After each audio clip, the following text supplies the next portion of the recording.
Abusuafo ene ye de nsempana brem said ye agemkwana de nsempana brain no nsempa no ene ye de brem.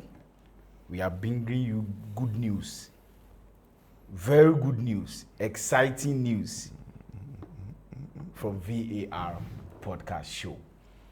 Aha, a VAR podcast show said everybody can. Yes, I'm always you Shenzai. You call me a dancer, you call me 15 now. It's allowed. I'm here with my brother, my good brother, Selwyn. Kaish. And then the heat now. You can say me. The then I'll call you and then I say, that's him. Just say, I would just say, we are very fine. We are very fine. Hey, Latin for say, verbal non factor. It will not say actions, no ways. It will be the action never. What you say. Okay, we are back on your screens. This VAR podcast show. As we always do it, this is game week 7, right? Yeah, game week 7. So we're going to bring you the previews of the matches for the weekend. We start from the EPL, move to La Liga, to Serie A, to the French League, move to Belgium, everywhere. And as we always say, sleep on the channel. Sleep on the channel and you eat good. I told you the other time that we have a new TikTok account. So the other one is suspended. So we have a new one. So you just type in VAR podcast show GH. Yeah, for now we've added the GH to it. So VAR podcast show GH. Yeah. Whatever you see there, you see us. So you know it's not a fake one. Yeah. For now we are the only ones on TikTok. So whenever you see us, you see our video, it's us. Yeah. So go there, subscribe, and just give us a follow. Move to YouTube and subscribe. Just tap on the notification bell. So when we drop any content, you have it first. Yeah. So, we are moving to the weekend games. Yes.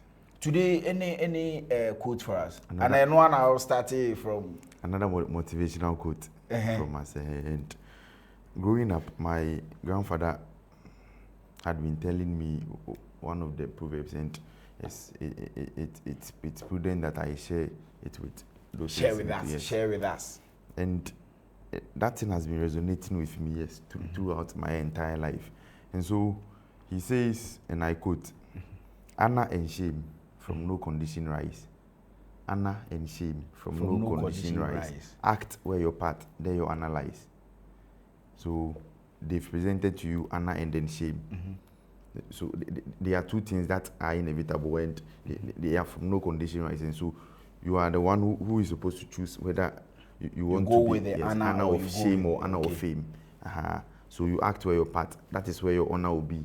And so if you choose the Anna of shame. Yes, that is the part you've chosen to play, and so yes, the rippling effect. And also, we anti-ade so the first time anti-ade crew TV adults on but even you know say anti-ade is a home. So this is a motivational quote I have for those listening to us and then those watching us. Okay, so choose your path and choose it wisely. Very good. Exactly. Now, let's dive deep into our analysis for the week. So for the weekend, yes, we have some games and we're going to cover the EPL, La Liga, and the Serie A games, yes, for the Serie A lovers. So on Saturday, EPL, yes, we have Leeds versus Tottenham Hotspur, yes, and the Liverpool should by this time know the reason why we preview Tottenham games, Hotspur games. More kudos. Yes, Mohamed Kudus. Yeah. Early kickoff 11:30 in Ghana and then 12:30 lunchtime in UK. Yeah. 1 win and then 2 losses and 2 draws for Leeds in their last 5 fixtures. Yes, and 3 wins and 2 draws for Hotspur also in their last 5 games played. Yes, so head to head between these two teams, I've seen 18 games played in all competitions between both sides, and in those matches, Leeds have won 6, 10 wins for Hotspur and then 2 draws to that effect. So it is not 6 and 10. It's a close big contest. Yes. Yeah. Even in their last 5 games, 1 win for Leeds and then 4 wins for Hotspur. So in their last 5 games, that's where Hotspur have triumphed over Leeds. Okay. Over these matches, the average goals per game is relatively high. So it's a high scoring game. Okay. So over 2 or more goals. Okay. Yes, it's either 4-0, 4-1, 3-0. Yes, a thumping score line. Okay. And then both teams to score has also occurred in a good proportion of their meetings. Okay. So take that into cognizance. Leeds set up in a 4-2-3-1, possessing some household names. So they have some household names such as Jorodon. Jorodon was a former Hotspur player. Okay. And then Pascal Strout, yes, he's been with Leeds since time immemorial. Good Monson is also there. Ethan Ampedu, a Chelsea academy product. Shane Longstaff, he just moved from Newcastle. Yes. Yeah. Noah Okafor. Yes, we all know him. From Noah Okafor. From AC Milan. And then Dominic Calvert-Lewin from Everton. Yeah. Yes. So they have some decent names. Yes. And they've been playing very, very, very good this particular. And one thing I must comment about the teams who came from the championship too. Yes, they don't not like the previous ones. The previous ones.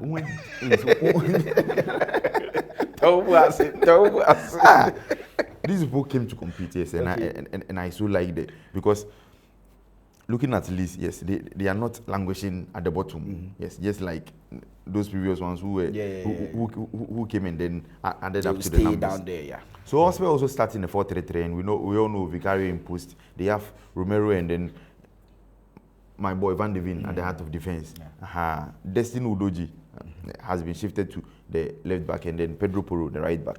And we all know Bentancur together with Lucas Bedval and Palhinha, yes, forming the base 3, and then Xavi Simons, Richarlison and Kudus. And Xavi Simons, he's been flattering to this event. Yes, we are going to come after him.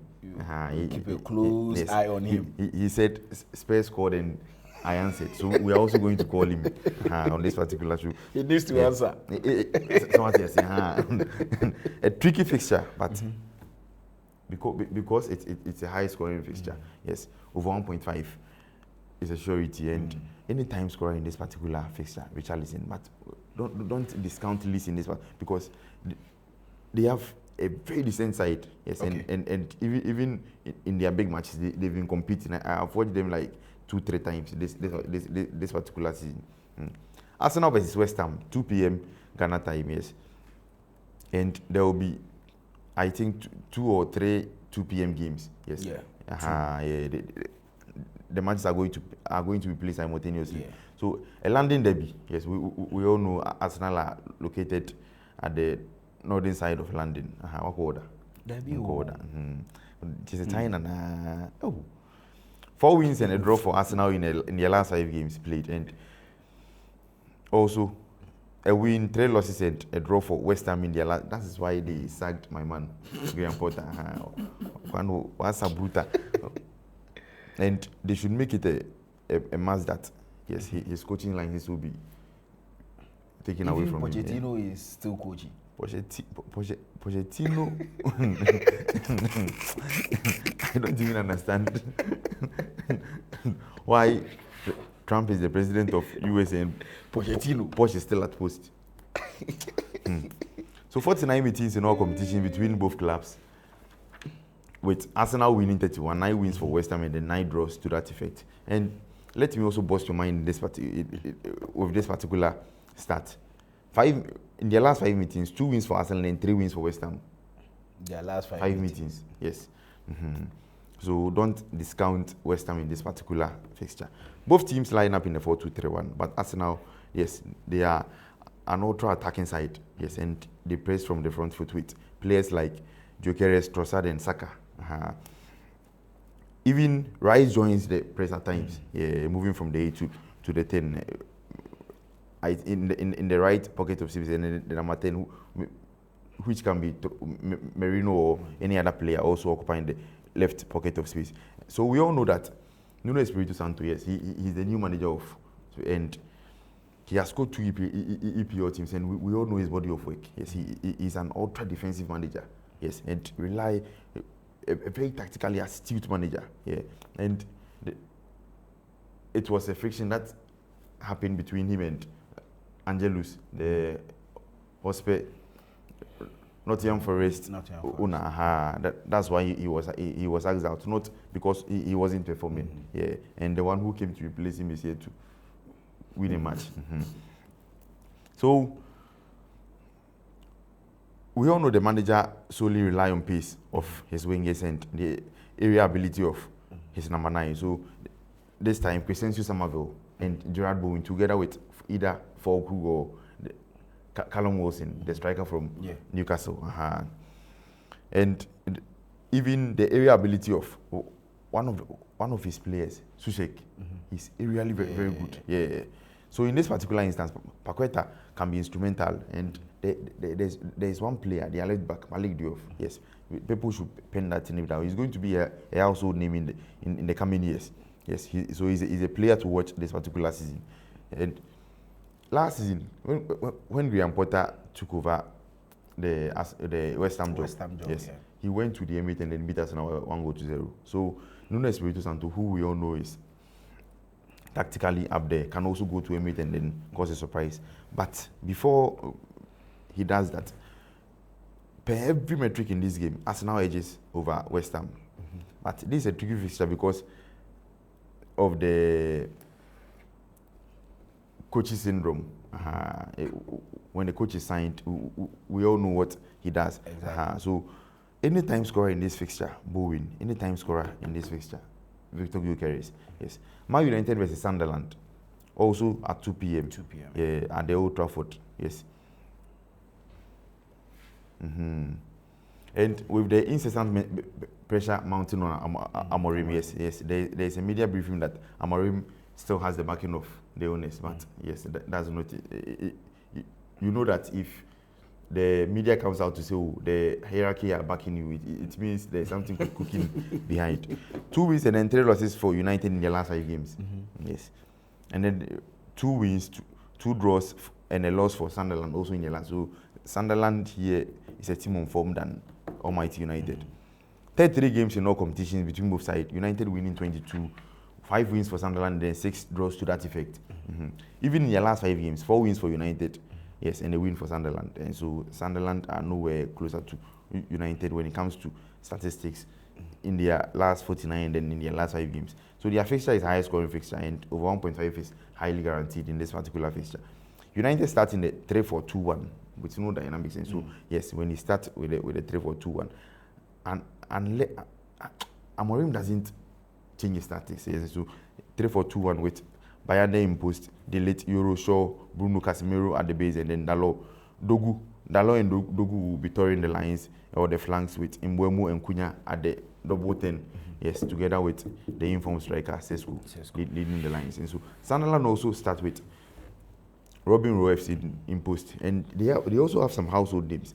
Atamaswaku, yes, former Western player, yes, as the left back. Noni Mukeli, and then Alderete. Alderete is playing the centre back because Ronaldo has picked a red card in their last 2 matches. Yeah, so he's serving a 3-match ban.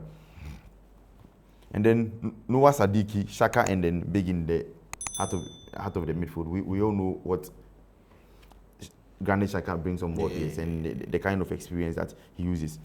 And there's a player in attack, Enzo Lefi. Last 2 seasons, I nearly signed this guy to Chelsea, yes, Enzo Lefi. So watch out for this particular player. Wilson and then Isidro also leading the lines.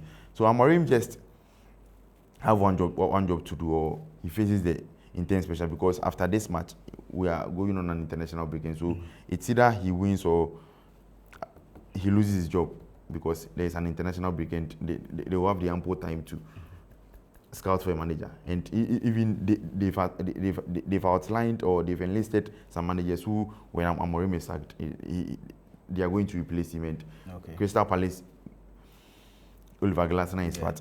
I don't want that man to come and pick this particular job here. And they've also listed Pochettino, and so you want Pochettino or Gary Southgate.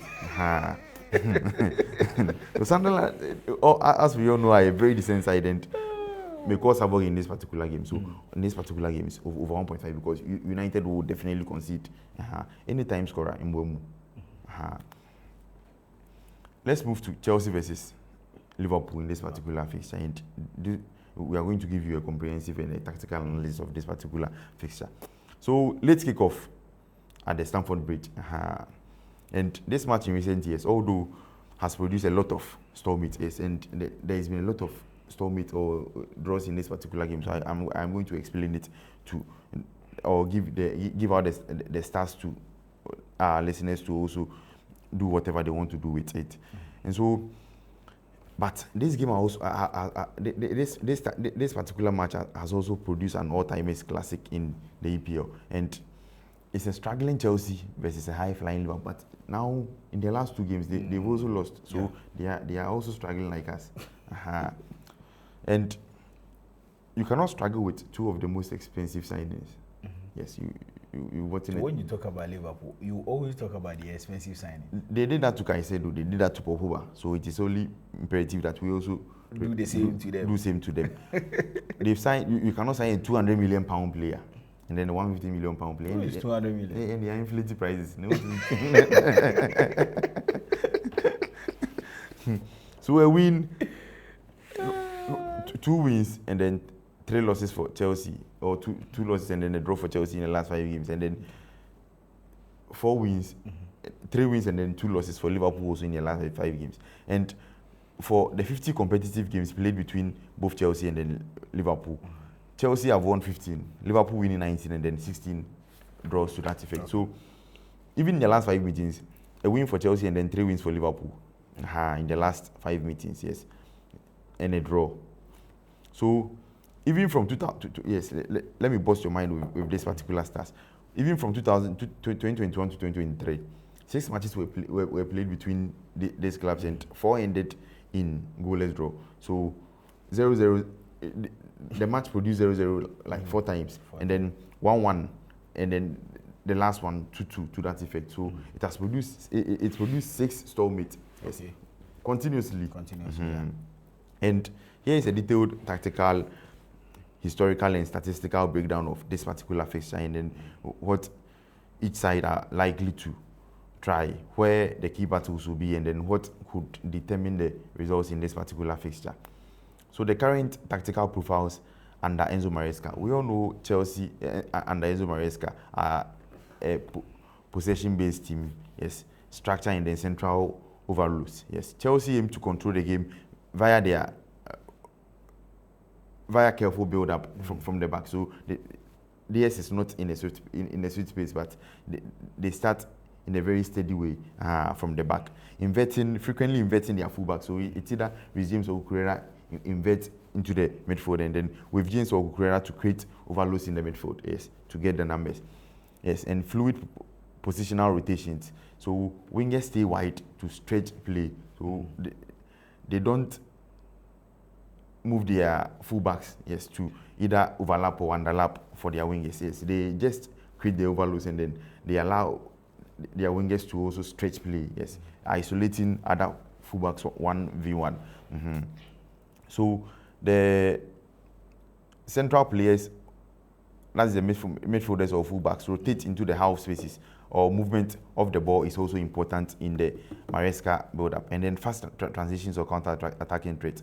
Yes, while much of their play is possession-based, Chelsea have shown that they can hit teams with that quick breaks. Yes, that's what we did to hit PSG. Yeah, people were saying, it was a fluke until they made them with their Team C. So their attackers are relatively pacey and are capable of exploiting pace. So we have pacey attackers like Kopama isn't going to play, but Esteban Willian is quick. Pedro Neto, we all know in the Premier League, top 2 pacey players. Exploiting spaces when it opens. And then weakness or vulnerabilities of Chelsea. So we know transitions, so defensive vulnerabilities. We all know before the injury to Cole, yes, we had a very stable defense, but his extension from the team, yes, has taken away, yes, not just a little, but a huge momentum away from the back line. And so, because they push players forward or commit numbers into the attack, they can be explosive, they lose possession in risky positions, and then set piece defending, an aerial threat, yes. While not necessarily their biggest threat, our biggest weakness, yes, there have been concerns about our because even against Brentford, yes, we considered the last minute goal from throw-in. So it was also a set piece, yes, but we barely concede from set pieces nowadays. And penetration versus deep blocks, yes, this has been our problem since time immemorial. But when Palmer also creates, we have a certain Jackson and Madueke who are going to blow all the chances away. Versus deep blocks. So against teams that sit deep, yes, deep block means they sit in a back 5 or a low block. Chelsea sometimes struggle to break through their possession and their possession can be sterile. So sterile possession means they just recycle play 1, 2, 3 to Fana and then to Sanchez to so that's how the play becomes. So if we don't get players who can make him runs into the final third, then we are doomed. It's either we are going to lose or the game is going to end in a draw. So this is Liverpool and Arne Slot, their strength. And Arne Slot, yes, I like how he did maintain the club structure. Yes. So high press and then high intensity. Yes, and Liverpool tried to face turnovers. Especially in the final third or just ahead of it. And they are very aggressive out of possession and then trying to disrupt opposition's play or build up. And then forward with via their fullbacks or wingers. Wide play is a feature or, yes, it's a feature, and overlapping or underlapping runs create overloads or exploit spaces. So overlapping runs from their fullbacks. It's either, at first it was Arnold and Robertson, but for Kerkes and Frimpong, yes, they are yet to adapt to that particular kind of play, and so it makes the work of their attackers struggle. Like, Isaac, yes, Isaac has been making the in runs, but if it was for Trent, yes, he will be whipping crosses left, right, center. Sure. Yes, but for Frimpong, yes, he will cut in and then try to give it to Salah, but Salah is not going to cross it because he is also. He also wants to score. Yeah, to score. And then exploiting defensive errors and counter movement. Defensively, Liverpool have forced mistakes, example from corners, and then build up. Yes, and are proficient when the chances are presented to them. Yes, and so their weaknesses also set pieces. This particular season, yes, they've considered from set pieces more than they would in their previous years. Yeah. And which Slot has also acknowledged publicly, yes, even in their presses. And Liverpool are vulnerable when counted in wide areas. Yes, defensively, Kerkes and Frimpong are not up there. Yes, at least Trent was not defensively solid, but Robertson was.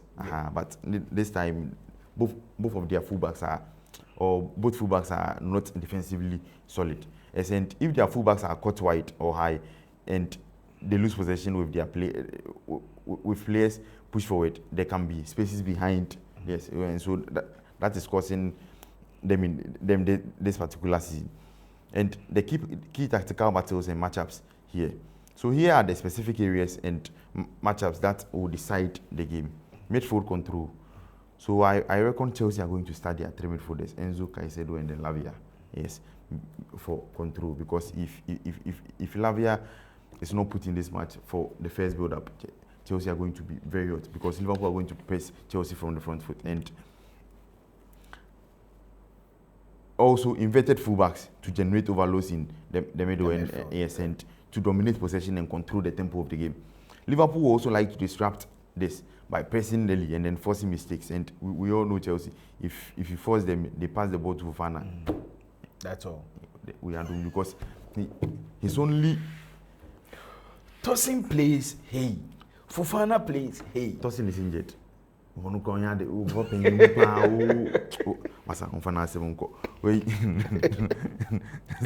the only person you trust is Kobe. And to a larger extent, maybe Chaluba. Yes, but he knew and to prevent those overloads in that particular, if Chelsea manage to sustain their midfield structure without being disrupted, they can dominate the tempo of the game. And they did it at Anfield last season, and even we beating them 3-1 at the end of the season. We also did the same. And if Liverpool also presses well, Chelsea might be afraid and very vulnerable.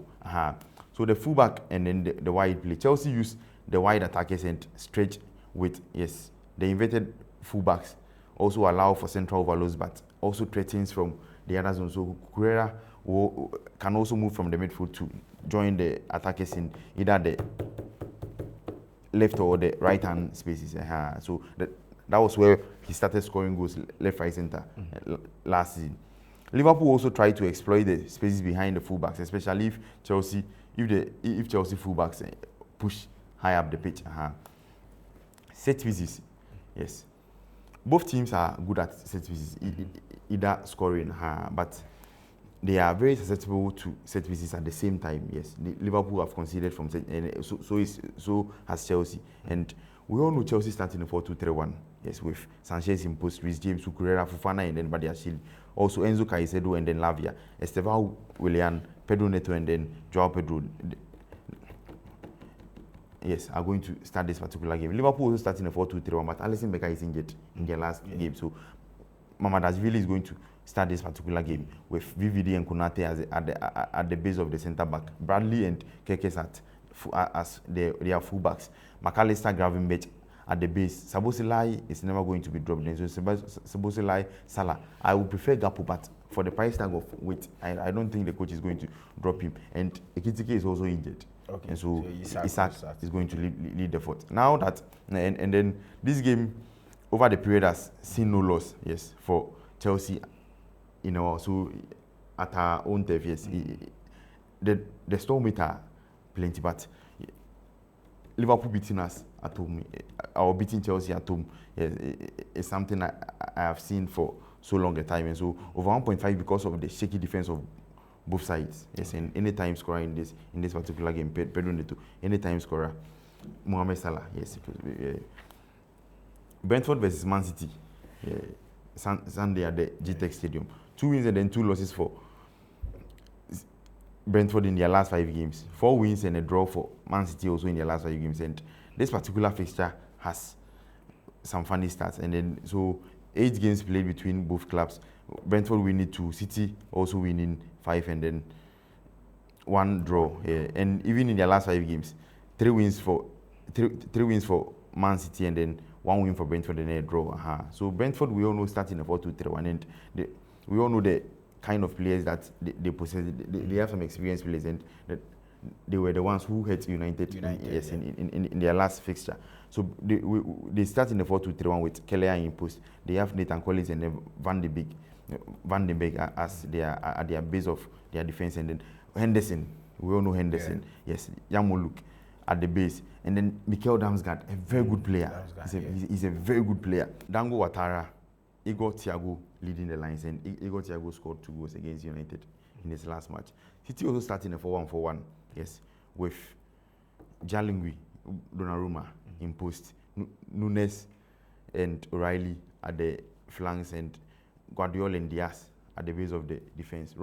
If Rodri is fit, he's going to start this particular game, but they are going to play Gonzalez, Doku, Foden, Renders, and then Savinho as the front four with the Haaland. Yes, with Haaland leading the lines. Yes, this is a goals galore game, and anytime scoring in this game, Haaland. Yes, whether you like it or yes, he's going to score in this particular game. If you like, tie him to a rope, he's going to score. So we move to La Liga. Yes, we are going to preview the Madrid and then the Barcelona game. For Real Madrid versus Villarreal at the Estadio Santiago on about 7 p.m. Saturday. 4 wins and a loss for Madrid in their last 5 games. 3 wins, 2 losses for Villarreal also in their last 5 games. 49 competitive meetings in all competitions between both clubs. Madrid winning 26, 6 wins for Villarreal and then 17 draws to that effect. So there's a match ado about nothing game for Real Madrid. Even in their last 5 games, Madrid have won 3 and then a draw to that effect and then a win for Villarreal. Yes.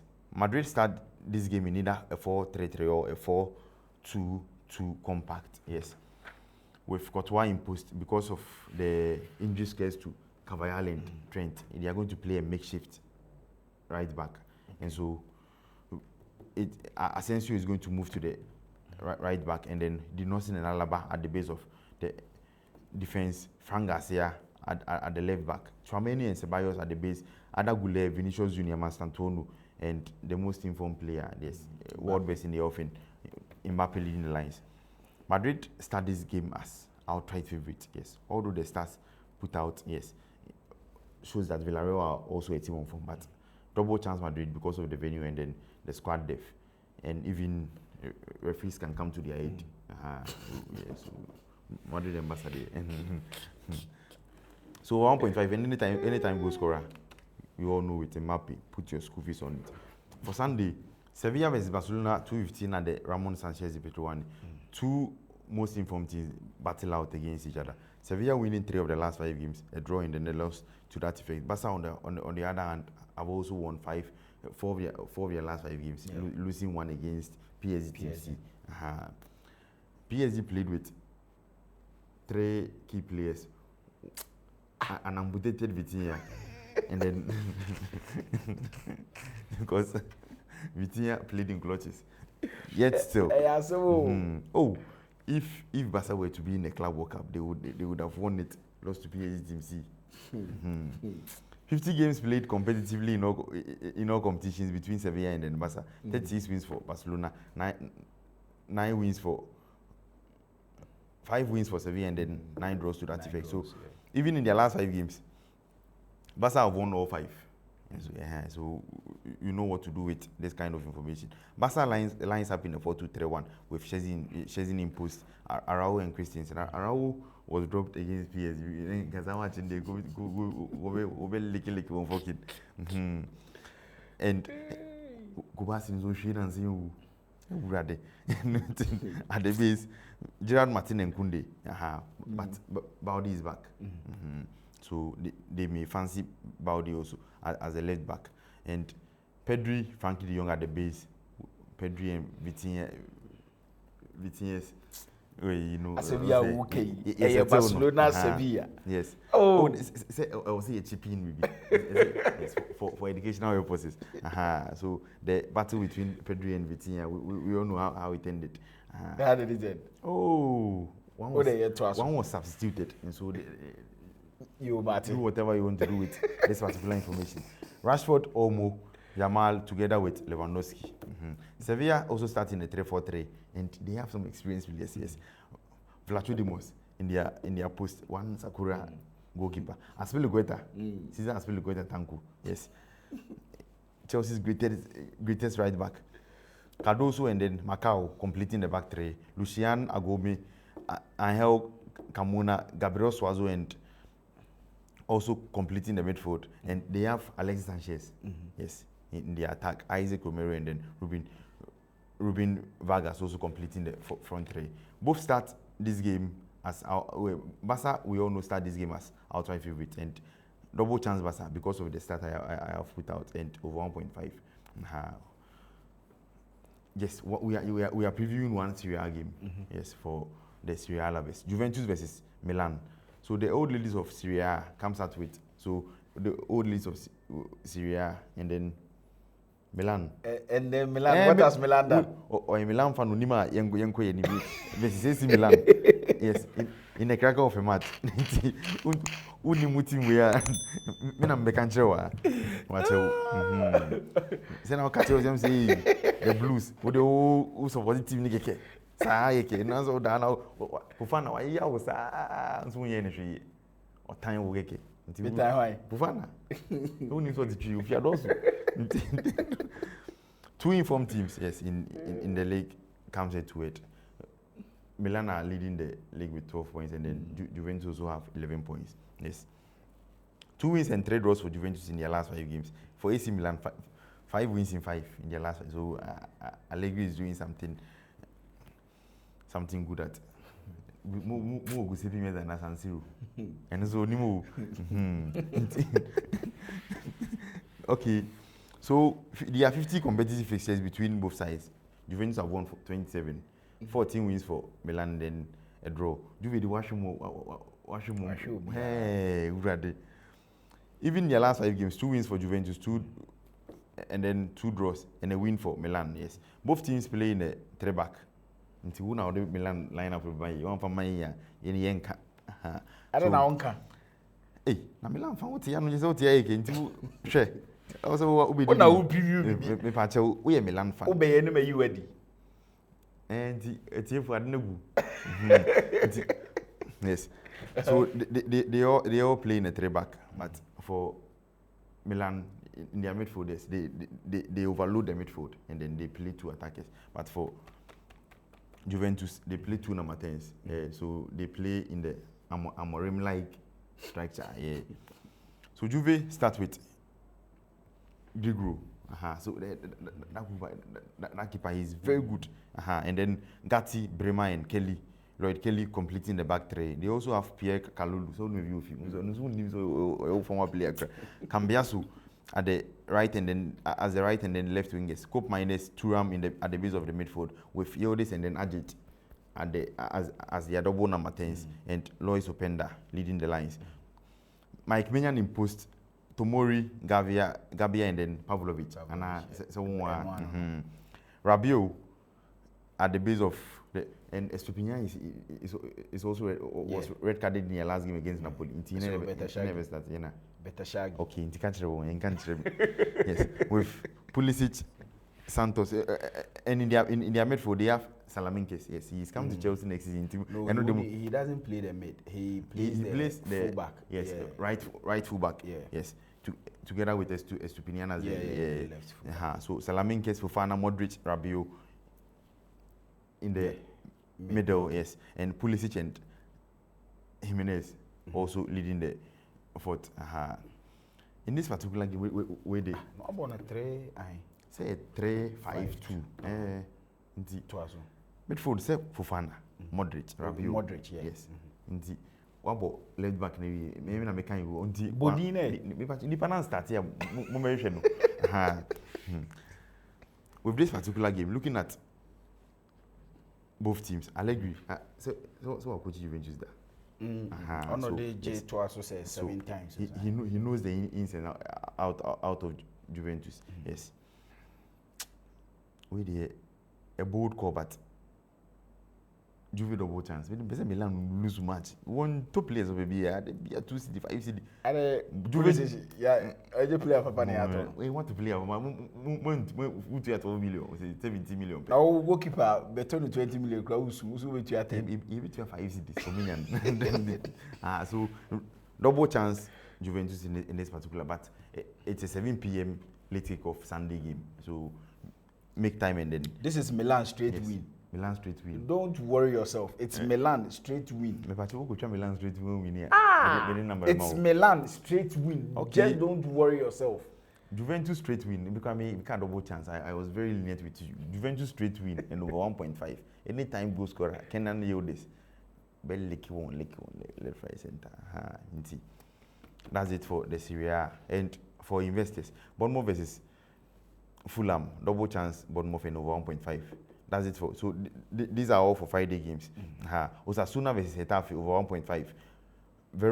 Cabo Verona versus Sassuolo over 1.5. Hoffenheim versus Cologne over 1.5, and then Paris FC versus also over 1.5 in that particular fixture. For Saturday, La Liga games, Real Oviedo versus Levante over 1.5. Girona versus Valencia over 0.5 in this particular game. Athletic Club versus Mallorca. Athletic Club double chance and over 1.5. For Serie A, Lazio versus Torino. Lazio double chance. Parma versus Lecce over 1.5. Inter versus Cremonese. Inter win. Atalanta versus Como over 1.5. Yes, to play it safe. For Bundesliga, over 1.5 for all the Saturday games. Marseille double chance. Brest win. Yes, Brest there because of the fact that every man loves Brest. Brest win in this particular game. Auxerre versus Lens over 1.5. For the EPL games on Sunday, Aston Villa versus Burnley. Double chance Aston Villa. Anytime goal scorer, Oli Watkins. Everton versus Palace over 1.5, and then Sarr, anytime goal scorer. Newcastle versus Forest. Double chance Newcastle. Yeah, anytime goal scorer. Volta Mandi. Wolves versus Brighton over 1.5 in this particular fixture. For the La Liga games on Sundays, or on Sunday, Alaves versus Elche over 0.5. Espanyol versus Betis over 1.5. Sociedad versus Velacano, double chance Sociedad. Celta Vigo versus ATL double chance. And then for Serie A, Udinese versus Cagliari over 0.5. Bologna versus Pisa, Bologna win. Fiorentina versus Roma over 2.5 in this particular fixture. Stuttgart versus Hamburger FC. So Stuttgart win on Sunday. Hamburger FC, SV versus Mainz over 1.5. Lyon win, Monaco win, Strasbourg win, PSG win, and then Fenerbahce double chance for investors. So that's it for this particular game week. These are for the investors. Earlier, we've given you the preview of all the matches. You understand? Those top matches. You know? Because I say, match we preview chair where some matches are tough matches. They are very tough. Audience, you know. I always tell you to go into the comment section, put it there, what is on your mind, so we know how you want the show. You get it? So we know those tough matches will be very entertaining and people will be watching out for them. So we needed to go into details, give you the details of what is to be expected. So this is how far we can bring you these news and these previews. So we will leave you here. Then you go into the comments. You, after watching or listening to us here, go into the comments and place anything concerning the show on your mind. My number has always been 0247597979 for anything concerning this show. If you want to sponsor the show, if you want to bring your products here for us to just sell it for you, we are here for you. As we always say, sleep on the channel and you eat good. Okay, we are out.